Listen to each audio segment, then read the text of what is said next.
Hello, hi everyone. Welcome to day 2 of the virtual SIP Congress. And the guy who said he wasn't going to talk much is talking again. But not for long, because we have a wonderful speaker lined up for today.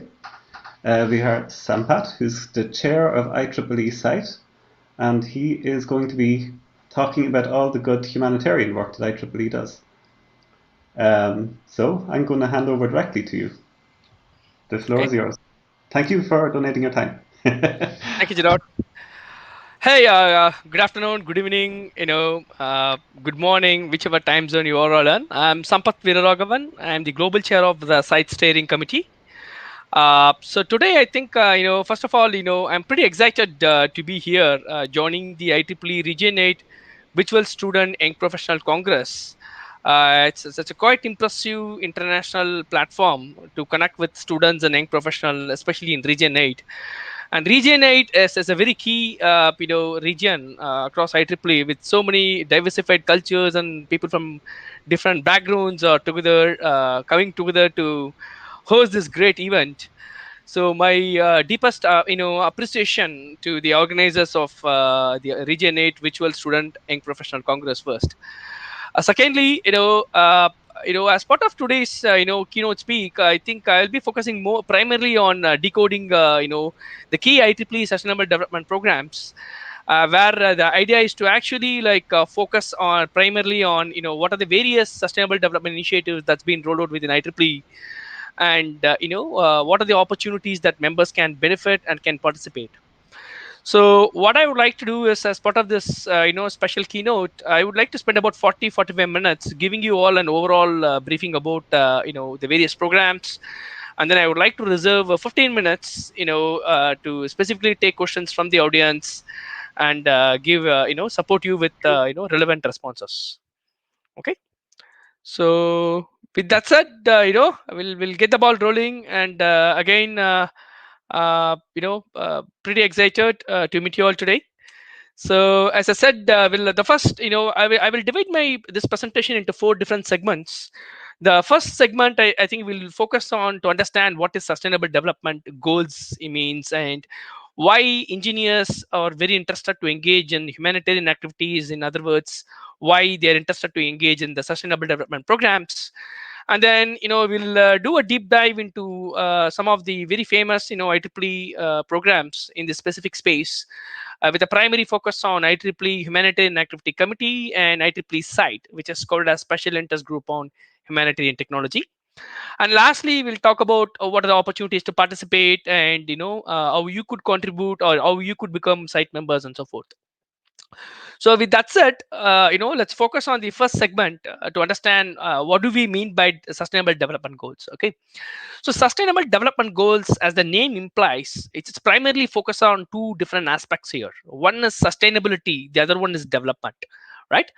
So in a nutshell, what this means is United Nations has come out with a collection of 17 global goals which aims at addressing global pressing humanitarian and development challenges. And the primary purpose of these goals is to address these challenges and to foster inclusive development and to foster peace and prosperity by 2030. So you can see here the 17 goals demonstrate a wide spectrum of challenges that's been faced in the planet today, ranging from poverty to hunger to limited healthcare facilities, poor quality, poor educations, a lack of internet, a lack of electricity, and lack of access to clean water and resources and so forth. So solving this challenges is going to help us to build a better tomorrow, in other words, a better future for every person on the planet. So that's why these goals are primarily called to be a blueprint, to achieve a better and more sustainable future for everyone by 2030. Now, one interesting aspect of these goals is that these goals are interconnected with each other. In other words, that if you can make some improvements to improve the quality of your agricultural products, that in turn can help you to increase your mass production of your foods, which in turn can help us to solve some of the poverty related or hunger related challenges faced in low resource settings. So that's why this grand umbrella of goals provides a much grander field, both for innovation as well as to apply the skills of engineering and so forth. So with that said, let's look at some of this challenges and see how important they are. Now, more than 700 million people still live in extreme poverty, and roughly about one third of world's food is wasted, and about I would say like 840 million people are undernourished, and more than 600 million children and young children lack minimum proficiency in reading and mathematics, and about 40 percentage of world's population are facing access to clean water and so on, and 3 billion people still lack access to clean cooking fuels and technologies, and close to 4 billion people around the world are not yet connected to internet. So achieving this SDGs basically is going to help us to create opportunities to leverage technology to benefit and advance humanity. At the same time, it's also going to open up more than $12 trillion of market opportunity, creating more close to 400 million new jobs by 2030. So all these goals are interconnected, and definitely I think these goals provides an immense opportunity for engineering and for science to innovate, come out with solutions that needs to scale and will help us to provide an inclusive, developed, sustainable future by 2030. So with that said, let's talk about why engineers typically wants to engage in humanitarian activities. So these goals, as I said, it's not only are known for the scale of opportunity that's available, but also there are some interconnection between addressing these challenges in general versus technology and engineering. For instance, if you look, the interesting diagram which comes from the UNESCO report a couple of years back. Now, the needs of the society, or the needs of our human needs, in other words, as simple as that, it drives the cycle of innovation. For instance, the science, theories and engineering technology tools are basically developed based out of the needs emerging from the society and nature, and then we develop products and technologies and solutions which are aimed at addressing the needs of the humans, and which in turn again drives a feedback mechanism to drive advancement in science and technology. Now, with that said, there are several critical reasons why, as an engineer, we want to engage in addressing this humanitarian activities, right? One is, as we saw from the last slide, it provides a wide spectrum of opportunity, right? And one end, you're talking about food security. The other end, you're talking about, power. The other end, you're talking about, connectivity. And the other end, you're talking about digital connectivity and healthcare and so forth. So the opportunities for creative solution formulation is immense. And as for engineering, the needs of this local community clearly provides an opportunity to drive the innovation, which is more like a bottom up approach, right? When we say bottom up approach, the needs of the community is actually driving the circle of innovation here. And now the other thing is, this programs also provide a key opportunity for us to actually connect and collaborate with interdisciplinary domains. In other sense, if you are developing, say, for example, a solar based power plant to meet the needs of a village in a remote part of the world, right? You will be working with the local community, the local non-profit organizations, the local governmental organizations. I think this provides a totally new dimension in terms of engaging with people, experts from interdisciplinary domains, actually, right? This is very different from the way engineers sometimes operate within a product development, where we just work on understanding the end user needs, and we simply keep on writing hardware, I mean softwares, or developing hardwares and so forth. So this is even provide a much broader opportunity in terms of networking, to not only leverage our skills, but also to amplify the impact potentially we can have over this diversified group of people. And then the most important thing is, the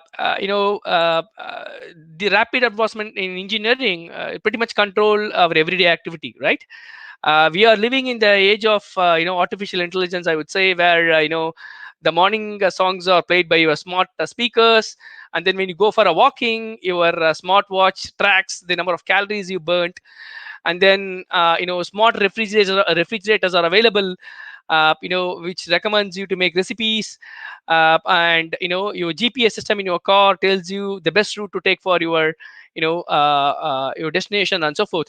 So clearly, I think the grand scale of opportunity that's available, leveraging some of these emerging technologies to solve this key humanitarian challenges, provides a very very great opportunity to contribute towards a larger cause for humanity. At the same time, it also helps us to come back with creative solutions that can create a much broader public visibility on the role of engineering in addressing these humanitarian challenges.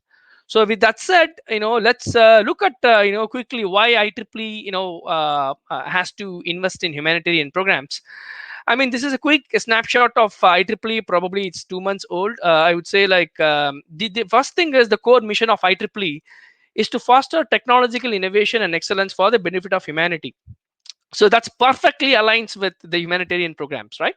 Because the goal here is, how do we use your technical skill set to come out with solutions which are meaningful, which are purposeful, and then it contributes to to advanced technology for the benefit of humanity.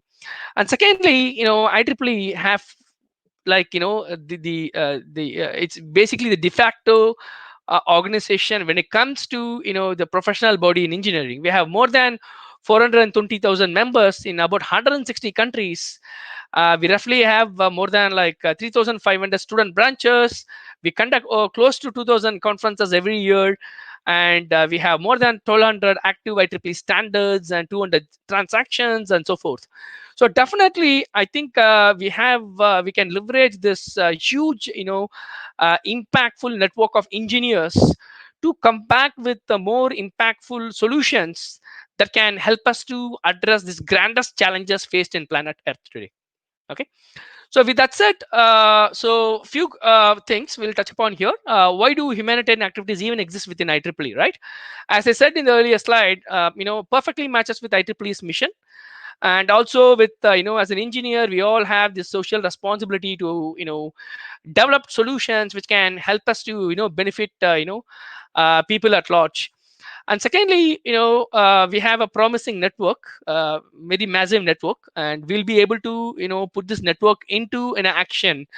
And thirdly, as I said, we have lot many more resources available which we could leverage to address some of these grander challenges.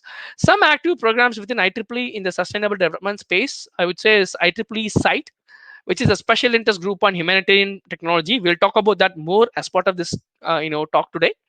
And humanitarian activity as well, which we'll talk as well. In addition to this, we also have programs like EPICS and IEEE, where the idea is, you wanted to actually, like, connect or leverage your local IEEE units, make them to partner with local schools and formulate solutions which in turn can inspire your local high school students to take STEM education or engineering as a career. And IEEE Smart Village, as the name implies, primarily centered around power and energy related problems, and they would like to nurture entrepreneurship based on that. IEEE Foundation provides an umbrella of programs which foresees all this, sustainable development activities that is happening within IEEE. And Ada Kapanu is again is one of the honor society within IEEE, which actually tries to foster the characters in students to leverage their skill set to solve this grander challenges. So with that said, we will focus more on IEEE site and IEEE hack and see what are the primary opportunities that's available. Now, as I said earlier, the humanitarian or the sustainable development space essentially have three major players. One is, you can see the engineers, and the engineers in the sense will be IEEE members, and then you have the local community, and then you have the local players, which can be your partners, right? So SIGHT, the program stands for Special Interest Group on Humanitarian Technology, is nothing but a network of these three elements. One is the IEEE volunteers and the underserved communities and the local organization, and they are coming together to leverage the technical skills and understand the needs of the local community, and then formulate technological solutions to serve the needs of this local community. So one prominent important aspect of SIGHT is it's a feet on the ground initiative. In other words, if you live in a particular place and you know there is an underserved community, they have a specific need, you can formulate a SIGHT group, and then using that SIGHT group, you will be able to roll out technology development programs to benefit and address the needs of this local community.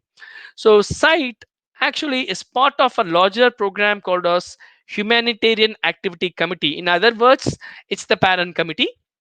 The vision of SIGHT is actually to serve the underserved communities around the world, leveraging technology and to deliver sustainable solution. Okay, so with that said, this slide shows you how we are fitting into the larger scheme of things here. As you can see, the IEEE's granted mission at the top, and you can see IEEE, the board of directors have a larger goal. Between 2015 to 2020, they actually wanted us to lead humanitarian efforts around the globe to use technology to solve the most challenging problem. So now, with that said, in order to implement this specific goal, we needed an initiative. That's how Humanitarian Activity Committee came into play.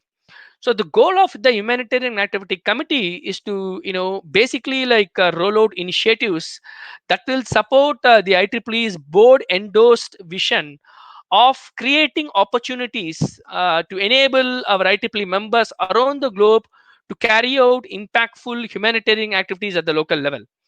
And finally, SIGHT, which is again as a part of humanitarian activity, as I said, that goal is primarily the mission is to enable the mission of hack by providing an opportunity at the grassroots level so IEEE members can be engaged. So this is how the IEEE mission is and HAC and SIGHT are connected, are interconnected with each other.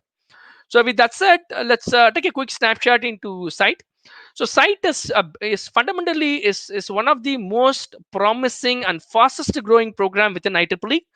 So as I present to you here, the statistics shown here are needs to be updated, but we have reached close to about 10,000 members since we started, in the last 2 years. So, for example, in I would say in 2018, we had about 4,800 members as we concluded. Now in 2019 and then 2020, both the years we have reached an 200% growth rate, where we are close to about 10,000 members, making a historic growth of more than 200% in the last 2 years. We have about close to 160 site groups as I speak to you here today, present in over more than 55 countries. And in 2019, we supported about 75. We received about 75 proposals, and we supported about 21 proposals, giving about a total funding of close to $135,000. Now, with that said, we'll also talk about more about 2020 and what kind of programs we are offering right now with COVID. Things have changed. So the main call out from this particular snapshot is that SIGHT is actually the stellar program within the IEEE sustainable development space, which has been phenomenally growing both in terms of membership, interest, and the number of projects we have supported. So with that said, what does SIGHT and hack offer to IEEE members, right? The first call out here is SIGHT membership is free. It doesn't cost you anything at all. And the second call out is, you don't have to be an IEEE member. You can even be a non-IEEE member. You can still be an SIGHT member. With that said, we'll talk about how to formulate a SIGHT group. What are the primary requirement for you to be part of a SIGHT group? But there are 6 major benefits we offer today apart from the free membership, and they are: SIGHT offers a meaningful educational programs which will help our members to strengthen their skills, especially in the sustainable development space. As I said, right, driving a sustainable development program is different from driving a pure engineering program, because in a sustainable development program, you need to learn the art of interacting with multiple stakeholders represented in the local community, the local government, the local non-profit. So site offers this real-time experience and hands-on experience for you to actually engage in a real-world project. If you're a student or a young professional, that becomes an amazing opportunity, because early in your career you get to work on some really cool projects, across gaining experience across broader spectrum, which will help you to advance your leadership skill. Secondly, professional development, as I said, right? I mean, this kind of opportunity is very, very unique. Sometimes the students, they want to get ready for the industry, and I think by engaging in side programs, I think they will be able to gain this multi-stakeholder engagement, advanced communication skills, and learn the art of leading by examples and so forth. That will help them immensely as they prepare to onboard to the industry.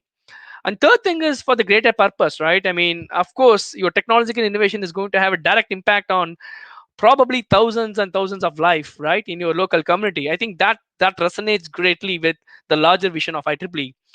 And fourthly, we support project funding that we will look in detail. Site, if you are part of a site group, that site group can apply for projects, and we fund up to $20,000, for a site projects, for a regular site projects. Now for COVID, the situation is a little different. We look through that, but we do have come back with an advanced program to support the needs of our IEEE members during the COVID situation. And the fifth benefit is connection and community. As you can see, site members are present in more than 110 countries throughout the globe. That means you have enormous opportunities to network, to collaborate with folks around the globe, and come together and deliver some cool meaningful projects. And finally, sustainable development community. In other words, not only within the scope of IEEE, now we are also expanding our horizons by interfacing with industry and other key leaders within the sustainable development space like UN. So potentially there is going to be a lot more opportunity available for the IEEE members and students and young professionals to get benefited, through this by participating in these programs. So this is again a bulleted list of benefits that we offer. We spoke about it already. Free membership. Now, in order to formulate a site group, the key call out here is you need to have at least 6 IEEE members. And once you have IEEE members, the idea is you can apply for a seed funding of $250. Using the $250, you have about an year to identify a problem that you wanted to work in the humanitarian space, right? And then once you identify a local community, you work with them, you understand their needs, then you put forth a proposal, and that proposal can come from a site group, and that can be supported up to $20,000 for the general one. Now for the COVID situation, we don't want really our volunteers to go out because it's too risky. So we still carved out a new program which we talk about later in the slides, where we support up to $5,000, which is basically you come out with a design solution. That's all we are looking for.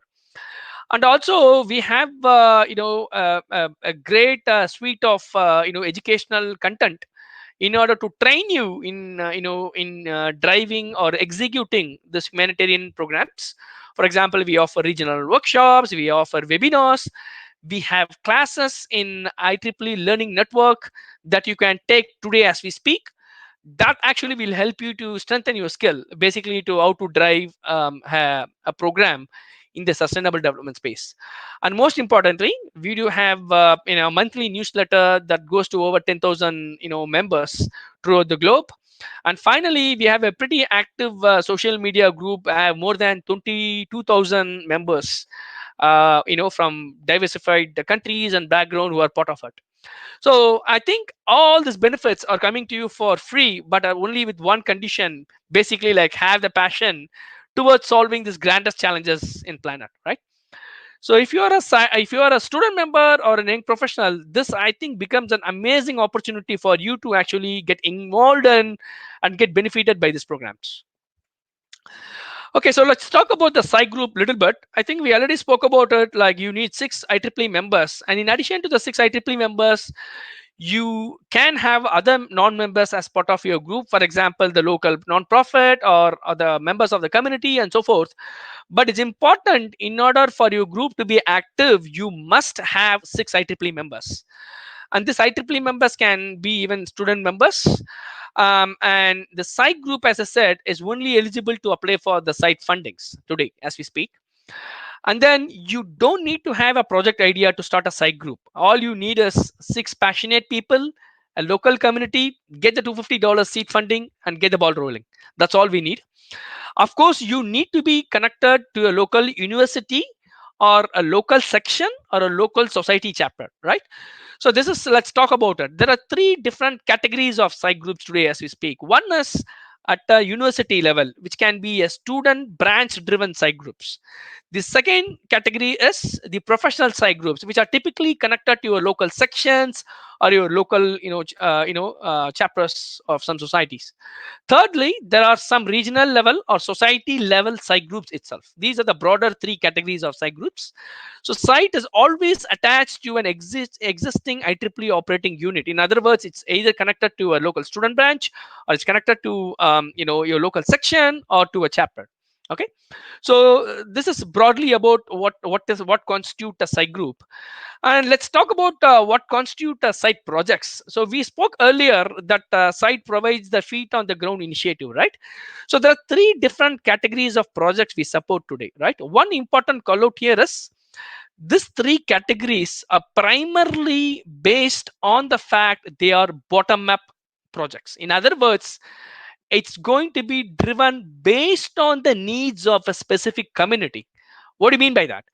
Look, we are all engineer, each one of us are working in different spectrum of engineering, and each one of us are expert, right?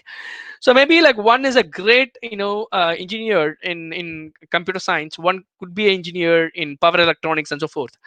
So the site projects are not driven from top down. In other words, a technology does not drive the need. In other words, the local community, you understand their needs, and then you select the appropriate technology to fulfill that need. That's why these are called as bottom up approach or bottom up projects. Now with that said, three major categories of projects we support. The first one is humanitarian technology development projects. As the name implies, we basically support any new technology development that is needed to fulfill a local community. Okay, challenge faced by a local community. Second category is technology deployment, right? So this is interesting. Here you don't need to come out with out of the box a new product.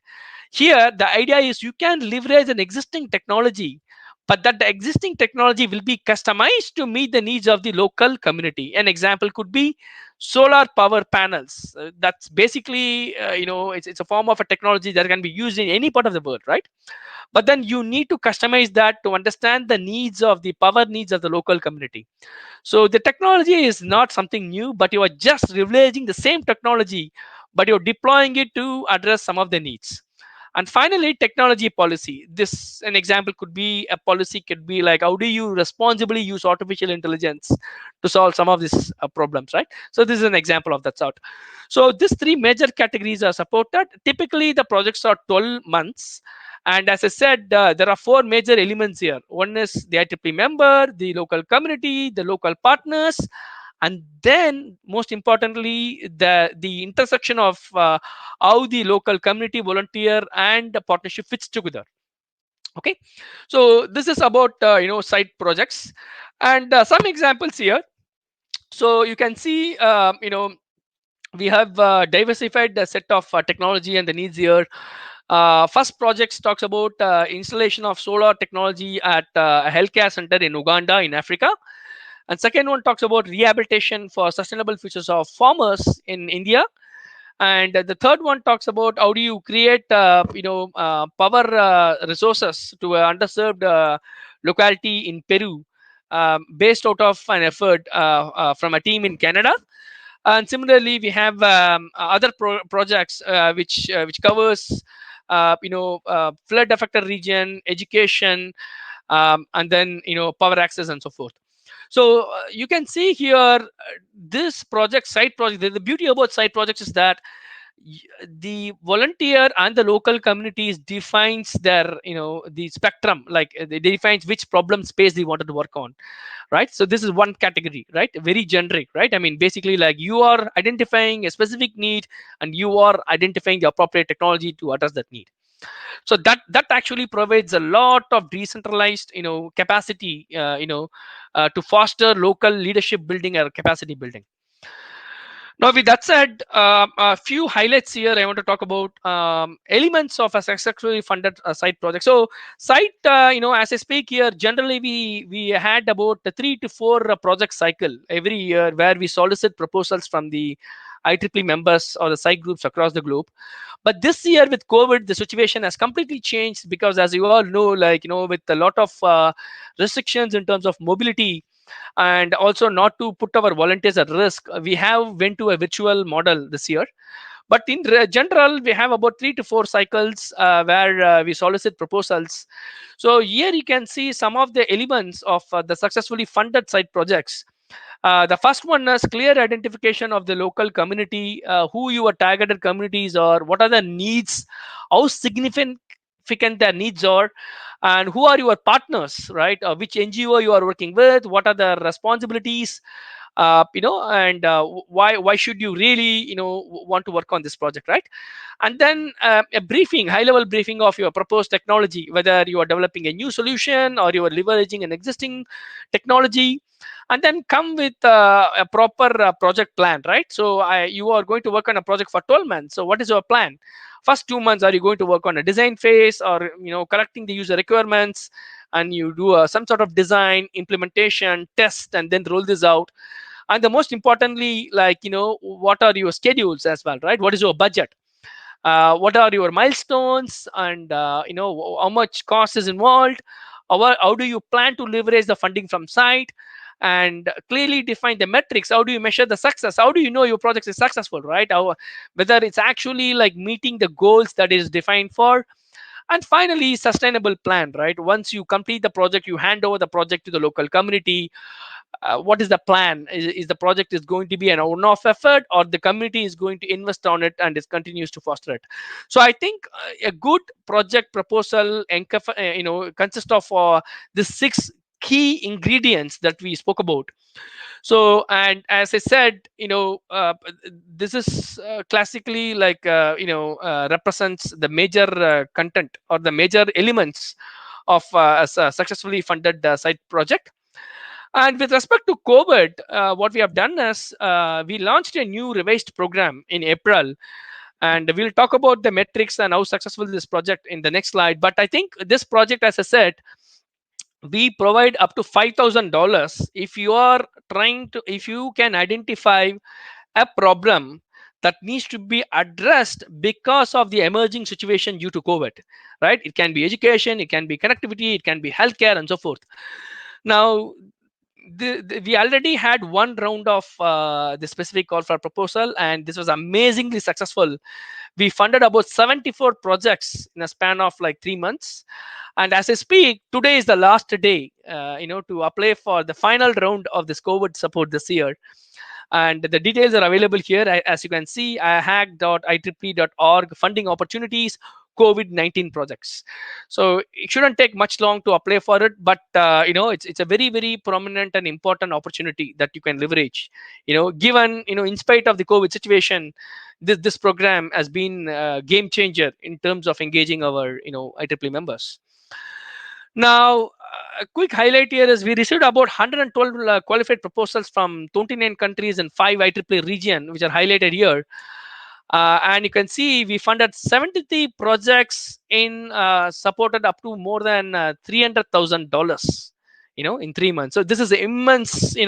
This shows the level of interest and the engagement the IEEE members are, or that they wanted to participate in hack and site projects actually, right? So again, we also have an IEEE Foundation which also donated to some of this initiative. So with that said, here you can see, the level of support we have given. Out of the 75 projects, you can see like more than 25 countries listed here. So definitely, we have seen a lot of activity from region 8 here. You can see like many countries in region 8, like Nigeria, Uganda, and all, like they have funded. Tunisia. So definitely, kudos to all the team in region 8 for actively participating in these programs.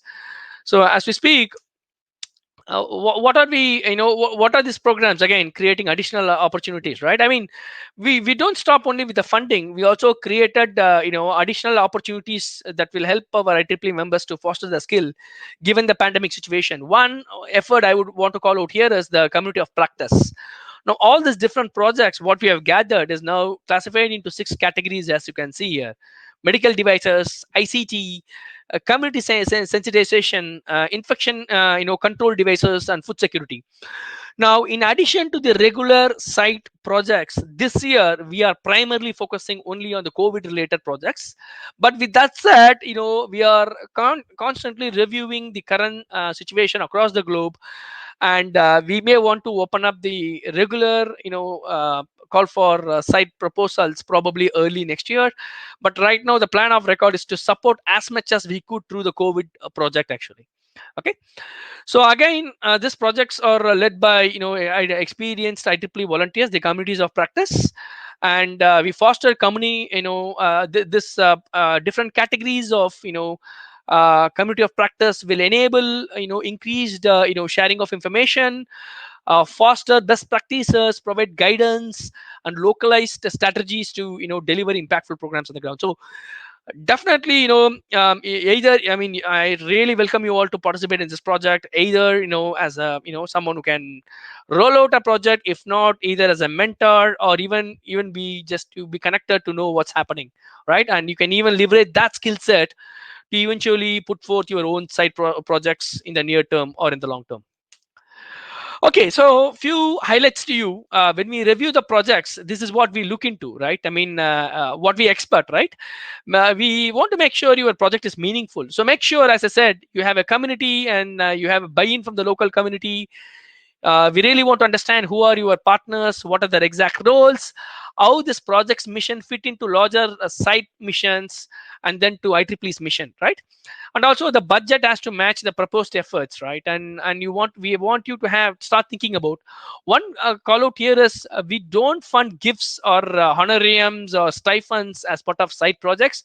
So that means majority of the site projects funding has to go for for the resources that needs to develop your project, develop your technology, for example, getting hardware, software, and so forth. Okay. Your project cannot be 90% traveling and then 10% for the project. It's not going to be a good project then, right? And then a clear cut project plan which talks about your goals, your dependencies, your schedules, and so forth. And IEEE site, if you haven't looked through it, the website, we provide a lot of tools and resources so to make it very easy for you. So if you want to look through those resources in site.org, you can see like lot of content available right now that will help you to guide you to create a good proposal. And finally, as I said, sustainability, how do your project is envisioned to be sustained. Now with that said, things to avoid, what are the red flags? As we see, sometimes people wants to show that that they wanted to like act, they wanted to inflate their impact. For example, oh, my project is targeted for $500, it will benefit 2 million people. That's like very generic, right? It's absolutely fine. You work with a local village, you may be benefiting only 50 people. That's perfectly fine, right? You don't need to oversell yourself. So that's what we say, you have to be very specific. Which targeted community are you working with? An ambiguous goal. People sometimes talk to a community and they come back to you with a bag of mixed potatoes, I would say. Just be very specific. The community may have like 10 different problems, but then ask them what is the one most important one single problem they want you to solve, right, today, right? And that should be your primary focus of your project. And secondly, yes, sometimes people don't give any enough detail about the proposed technology and how the proposed technology is going to connect interconnected with community needs. Sometimes I've seen people are expert in certain technology, as I said, but then they will just put a proposal saying that, hey, this technology is going to solve all the problems. That's a top down approach. We don't want that, right?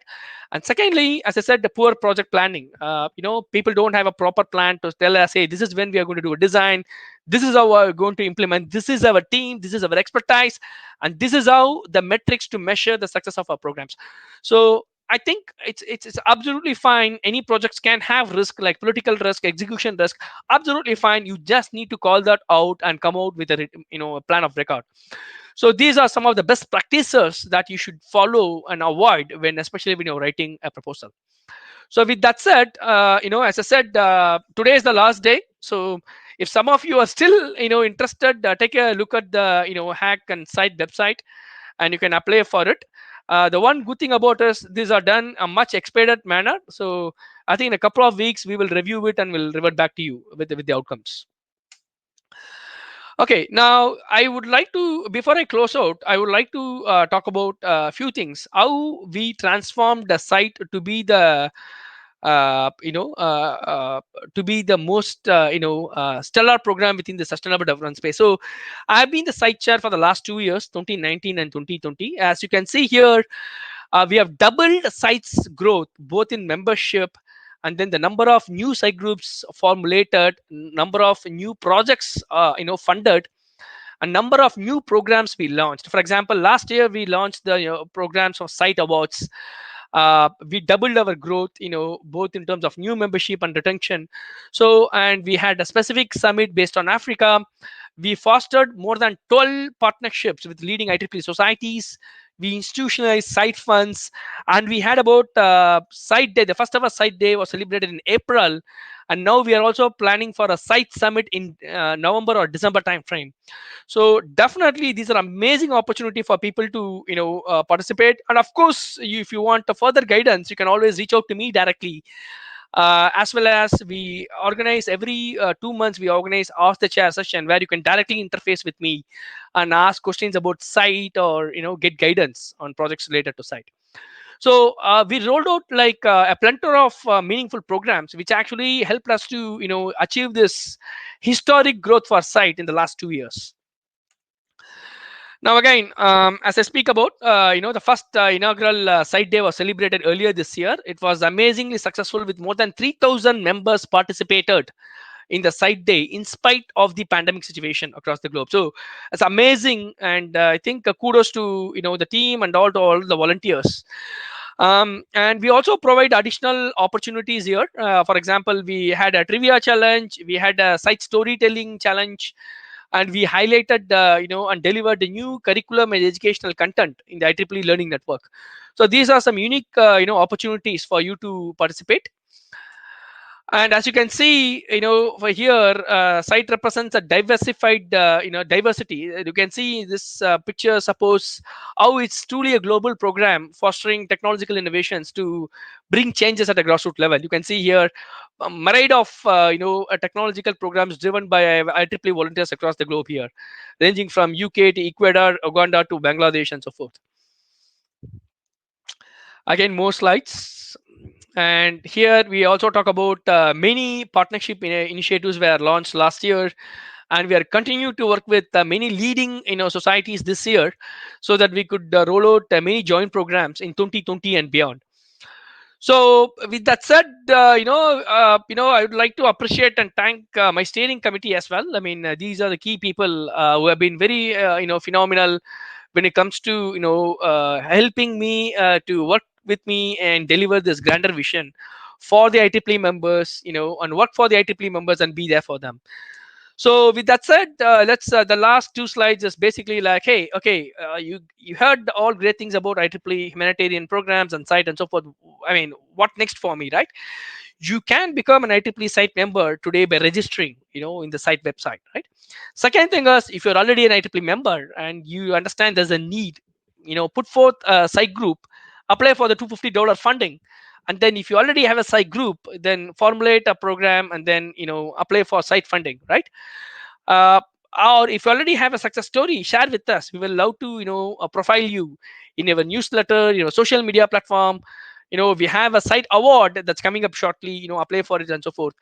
If you have additional questions which you need additional guidance, reach out to us at site@IEEE.org, or write to me, sampathkumar.v@IEEE.org. So before I close out, I know this amazing journey of site, I think it's truly made possible by every single volunteer of site across the globe. and this success, I think, is purely like, they believed on the vision that I have formulated. So I'm deeply grateful and thankful for every volunteers, who are involved in the site activity. With that said, my own journey started with IEEE as a student, and a young professional who was actively involved in driving humanitarian problems. And then eventually now I am leading the global chair of the site steering committee. So as a student, and a young professional from region 8, you have immense opportunity to participate and get benefited by these programs. So with that said, I'm going to stop here and open the floor for question. And I would like to again congratulate and thank each one of you for joining, and also the Region 8, the virtual student young professional Congress organizing committee, and the leadership, Region 8 leadership, for hosting such a great program, as part of this week. So with that said, I will stop here. I think you are muted, Dol. Sorry, thank you very much. I forgot to unmute myself. We actually have we have some questions for you. Do you see the Ask a Question button down at the very bottom of the screen? If you click on that, you will get a list of the questions that we have. But just before you start answering questions, I've seen on the chat that we got asked if it was possible to share your slides after the presentation. Yeah, I think we can do that off the screen. I can help you with that. And then Yeah. I just Go ahead. wanted to say a big, massive thank you for coming. I mean, one of the goals I had for this Congress was to have a good humanitarian presence, and I was trying to get the best speakers possible. And I have to say a big thanks to Samay as well, who was instrumental in making this happen and securing the good speakers. Yeah. So yes, the questions. Did you manage to? Um, I think there's only one question I see here. I mean, if people really want to talk, they can definitely talk. I mean, we have about 10 minutes. I would love to talk maybe like 2 or 3 questions directly. And if others have questions, as I said, you can always write to me. Okay, the first question is: do you consider the meaning of poverty to be the same in every country? No, I think that's a great question. The meaning of poverty changes, right? I mean, also the contextually it changes. For example, I'm originally from India. I'm living in the United States right now. So the dollar changes, the condition changes, right? I mean, like if I say like 1,000 rupees in India, maybe a bigger amount to me if I'm a farmer. But if I'm a farmer here, if $10, it's basically like probably like a very limited money to me. So I think the scale changes. That's why when it comes to side, we always talk about local capacity building, right? Think globally, but you are acting locally. You are focusing, understanding the needs.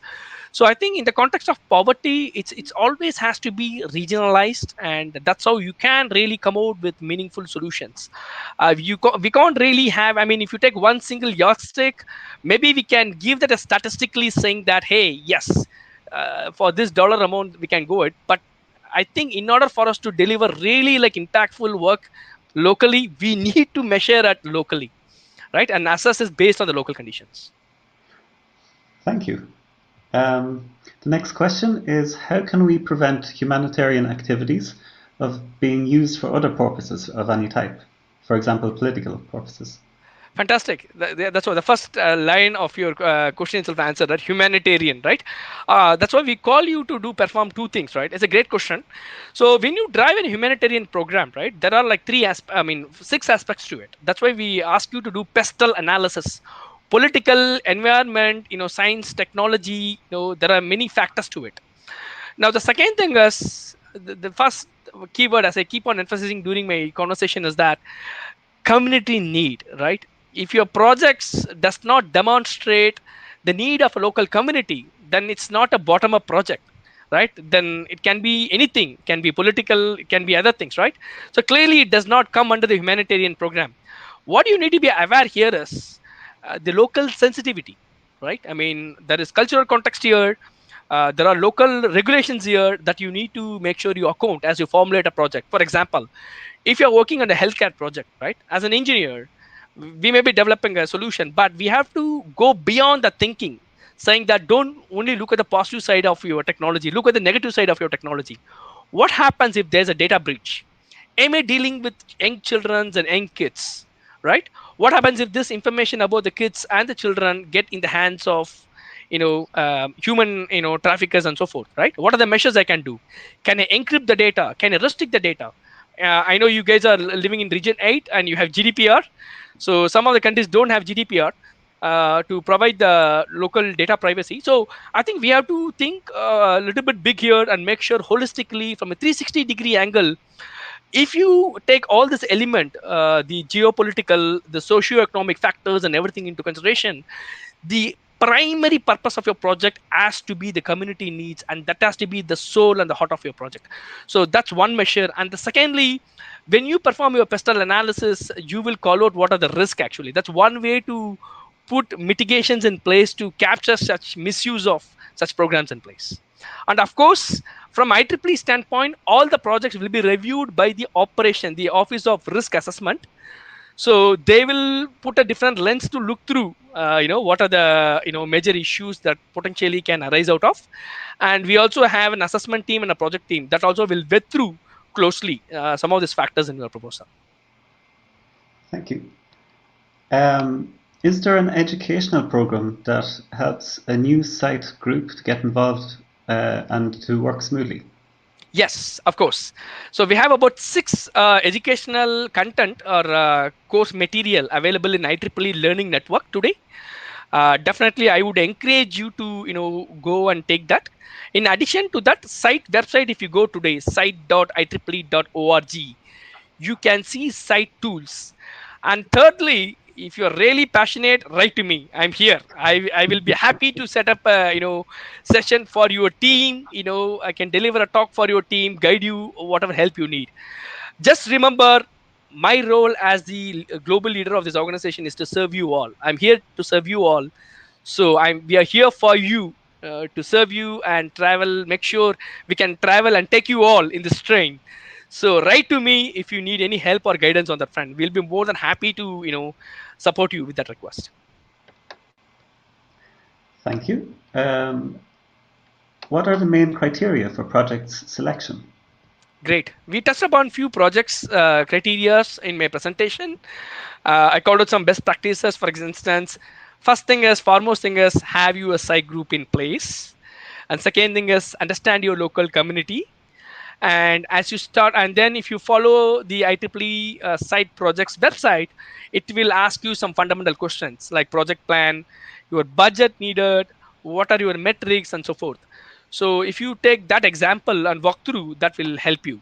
So I think the 6 primary criteria or elements I called out in my slide: the local community, the stakeholders, the roles, a project plan, a clear cut of metrics, a plan for sustainability. I would say those are the critical component to write a successfully funded site proposal. Okay, thank you. Let's see what's next on our list of questions. Hang on.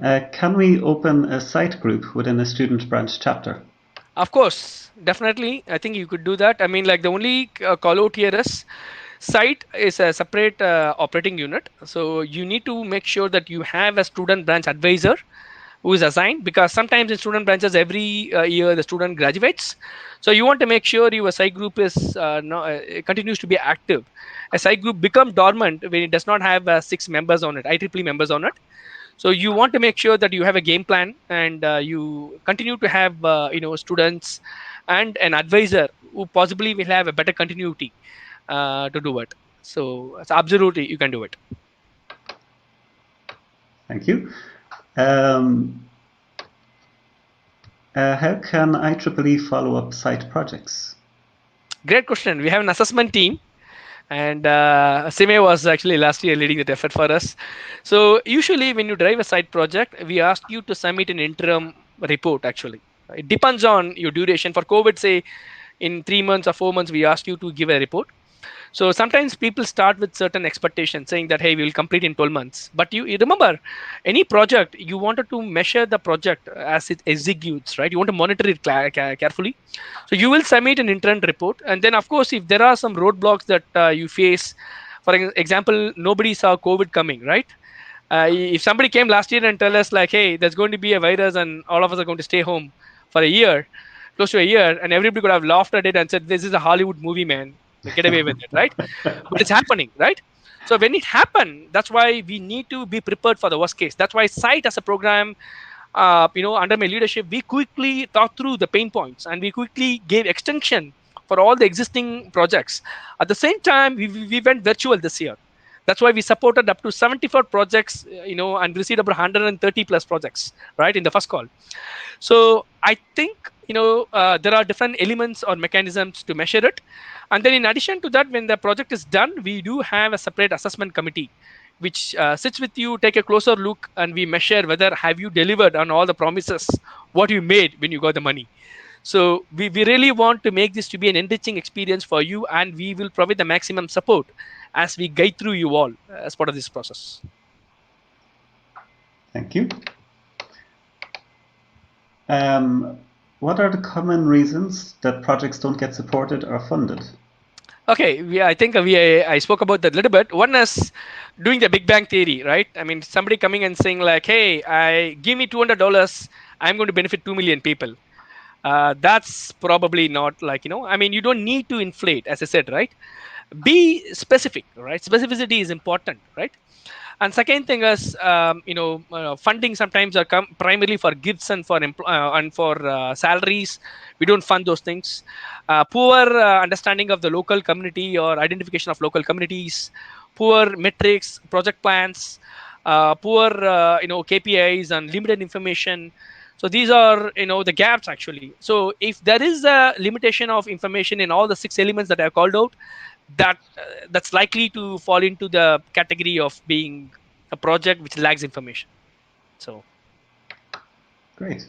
And then we have, would a need for the small portion of the community be considered compared to one that serves the whole community?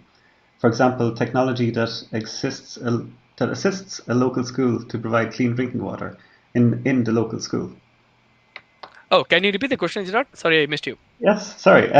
It was, would a need for a small portion of the community be considered compared to one that serves the whole community? I mean, can you do a project for just a small part of the community, or? Oh yeah, definitely, right? I mean, for example, the example I quoted earlier is for a school, right? So you Yeah. can even take one local school, and then you can say like, hey, the local school has about 50 children, and the local site group is going to do it. We have supported n number of projects in this area in power and access and so forth. So definitely, as I said, right, the scale of the project defines. If you are just meeting the needs of 50 children in a school and you're asking $1,000, that's reasonable. But if you ask me $200,000 and then we are supporting only 20 people, the investment and impact, the ratio does not match that, right?